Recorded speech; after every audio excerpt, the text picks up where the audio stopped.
Hey guys, it's Benjamin Zamish, author of Creating Freedom and the founder of Move, Learn, Create, and welcome back to the Manic Serenity, where I'm helping people to become more receptive to the magic of life. And this is episode 17. We're going to talk about belief, truth, and belief. It's a heavy topic, but I've got my comfy pants on and I'm ready to do this. So let's get into it. Have you ever wondered why we find it so necessary to guard and protect our beliefs? Okay, that's one thing. Two, have you ever had a moment where you vividly realized, you clearly realized, maybe just for a moment, that everything basically that you know is actually an assumption? I ask that only because I clearly remember when this happened to me. I was like 14 or 15. I came home from school and I walked in the kitchen. My dad was standing there and I was like, "Dad, I had the craziest experience today, a life-changing experience. I realized that everything that I know is just something that I was told. And it could have been something different." And when that actually hit me, I mean, it wasn't a joke. It was like, this is real. Everything that I know was just told to me, and had I been born somewhere else, or any number of other circumstances that could have been different, all these variables that had nothing to do with me, then all this stuff that I knew would be totally different. So that for me was a life-changing moment, and definitely if you've had those moments and you're disregarding them, you're missing a phenomenal opportunity. And then third, have you at least felt like all these stories that we tell ourselves, all these tales that we tell ourselves that we don't truly know, might actually be kind of like a noise in the mind that's preventing us from actually beholding and experiencing something unimaginable? So I have to tell you, related to that question, when I was a small child in Alaska, I was in a small community in the wilderness, and I would be alone in my room. I remember the slant of the ceiling and the particle board above my bed. And when it was very quiet, very, very quiet, I would experience something that I couldn't explain. I still can't explain it, actually. The best explanation that I could ever come up with was that I was hearing a sound that wasn't a sound. So it wasn't like I was seeing something, smelling something, whatever, and I wasn't hearing something, but it was the closest to my senses, the closest to the ways that I knew to describe experience, which was all through my senses. I was hearing a sound, but it wasn't a sound. And this really is what started my journey of seeking. I still don't know what that experience was that I was having, but I could clearly see, I could look around and basically just see that everyone around me was constantly telling each other these stories that they had all agreed upon, that reconfirmed to one another all of the assumptions that they had made about the creation. But all I had to do was be quiet, and I would experience something indescribable, something inexplicable. So I knew clearly that there's more to this life than we can fit inside of our stories and our endless chit chat. So my entire life since then has been a journey of seeking truth. And at times this is an excruciating journey.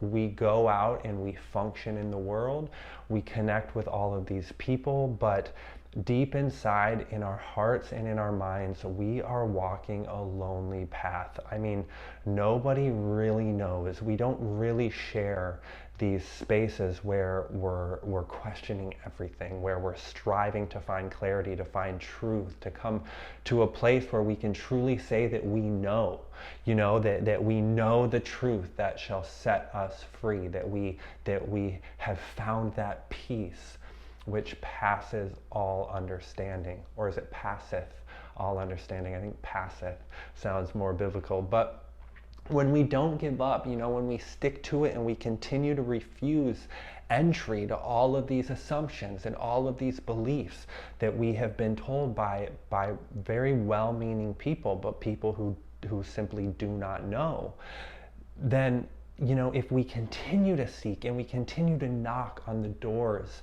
of creation, we're going to eventually find what we're seeking. You do find. You knock and you shall find, or however it is. Seek and you shall find. Knock and it shall be opened unto you. Those are not idle words, but it is not a journey for the faint of heart. You have to actually stick with it. So once you find what you're looking for, it's not that this is the end of the journey. It's that this is the beginning. This is the moment where you only now can begin to truly live, where you can allow your true nature to express itself into the world, because we're no longer busy spending all of our time and energy guarding these bizarre, unfounded concepts of truth that differ, every 100 miles as you go across this massive globe. It's just, we're all so busy guarding these truths that we know deep down we don't actually know, that it prevents us from having the energy to focus on the path. We don't have the strength to knock loud enough, to have that door actually be open to us, because all of our strength is going to this venture, this endeavor of belief that is not working. So it's not easy, you guys. It's never easy to change. Even when you find, things and you have incredible peak experiences and moments of clarity, it's really difficult to overcome and undo a lifetime of one way of doing things. And it's never easy ever to overcome our fears of starting anything new, let alone, starting a new way of being, a new way of identifying ourselves. We're basically risking losing everything that we've held on to, everything that's comfortable to us, everything that we've known for so long. And it's especially difficult when, since the moment we were born, every individual we've encountered has desperately tried to to teach us and train us how to be, do, and think all of the things that didn't work for them. Shout out to Sadhguru for that one. It blew my mind when he said that. But these assumptions that have taken hold within us, these things that we allow into our being without actually, analyzing them and seeing what it is that we're serving, seeing whether something is actually real and alive and true in our spirit, or if it's just that we're following some part of the mind that is taking control of us. Collectively, these are the very forces which are driving the aberrant masses. These are the forces which are causing the chaos in the world that we're all sitting at home complaining about.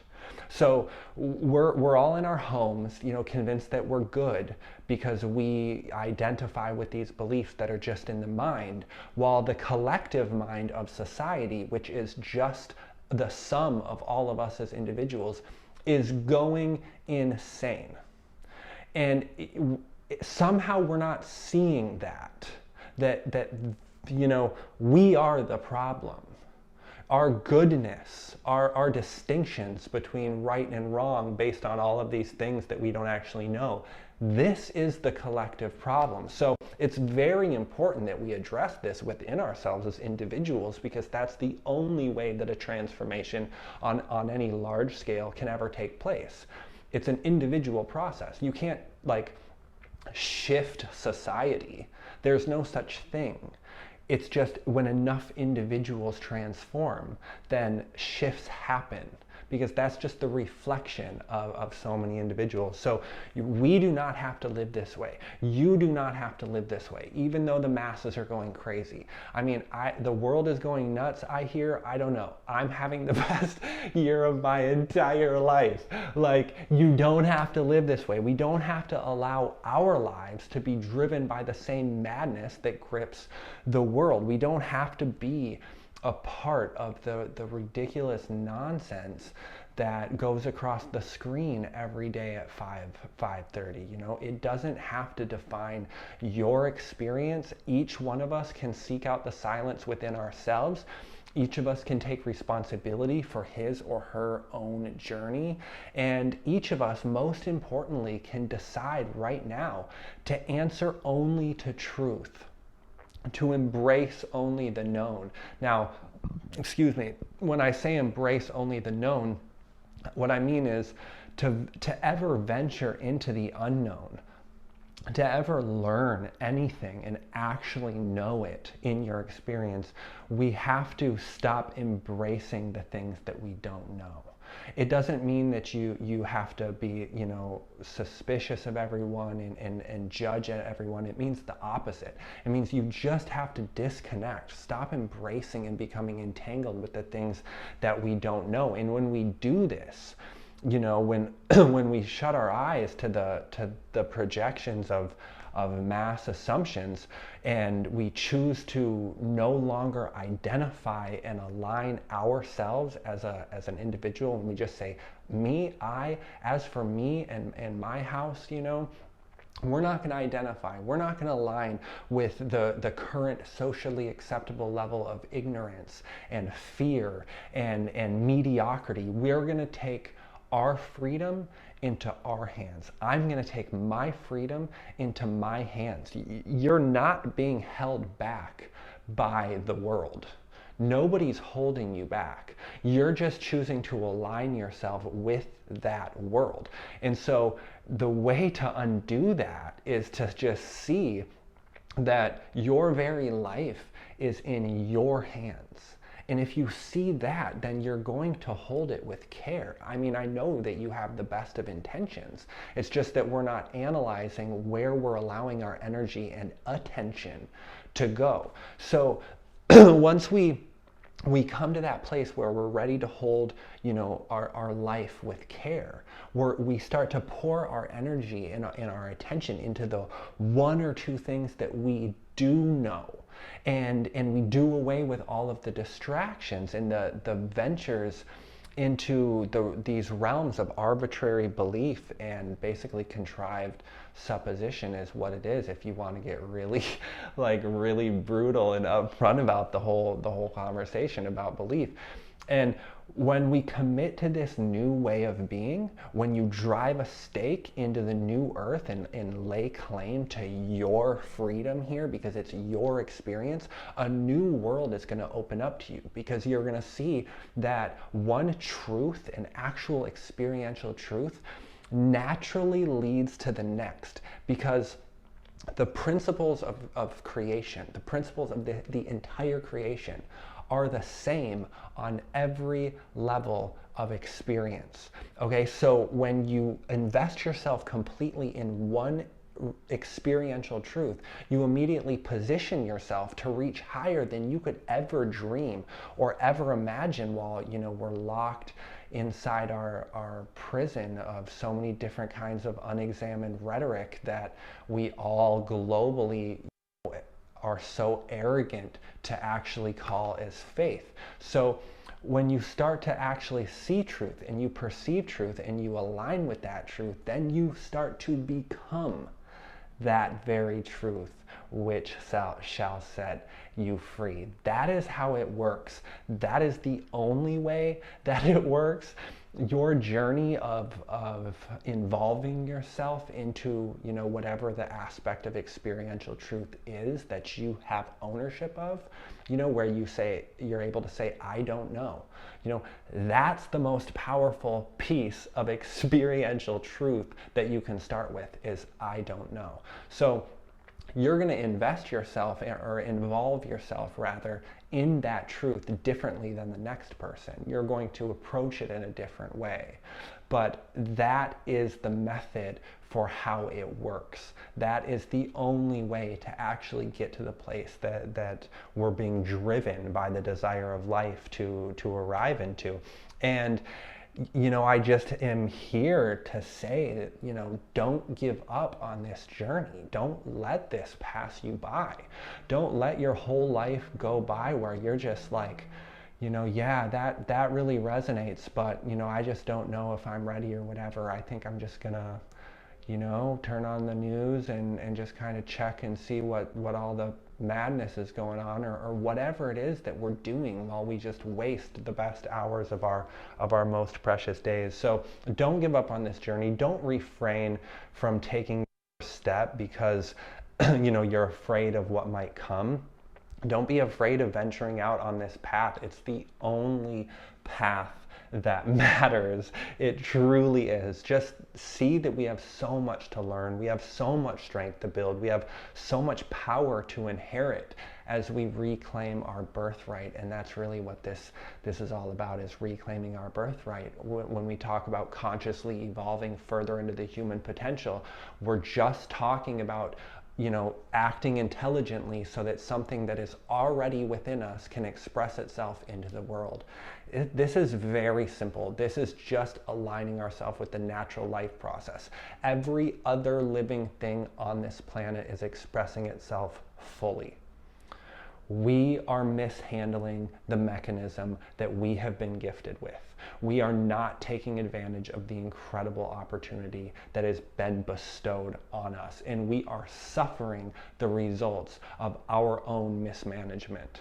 Okay, and we don't have to do this anymore. There is a way. There are people who get there and they say, hey, over here, look, listen.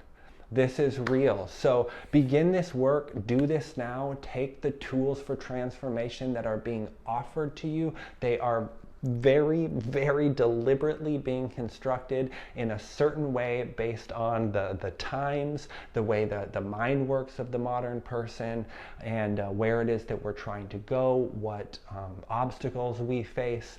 These things that are being put together and offered to you are not just randomly being thrown out. There is a reason they're there. There's a reason they're put in the order they're put in. Everything is being done deliberately, so please, at some point, take advantage of these incredible things and then learn, start to just open yourself up and learn how to close your ears to the noise of all these assumptions.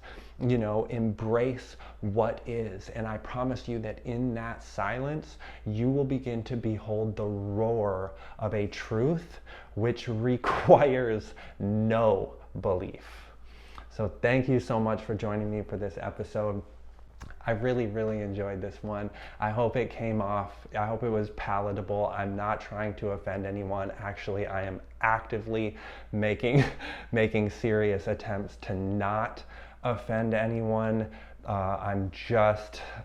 I have to say these things some way, so I hope the way that I'm choosing to say them is coming across in the open, loving, embracing way that I intend them to. So wherever you are and whatever it is that you're doing, whatever your journey is about, just know that I love you and there's nothing you can do about it. So please subscribe to this channel. Please share this with everyone that you can if you think they'll be impacted by it. Go in the description for this video or go over to themanicserenity.com and get involved in some of these processes that are there. They're free. They are created with so much love, so much intention. They're so potent and powerful, and they will serve you in the ways that you want them to serve you right now, and then they will continue to serve you in ways that you cannot yet imagine. So get involved in those processes. It's right in the description. It's all free. Just start, and I'll see you next week. Thank you.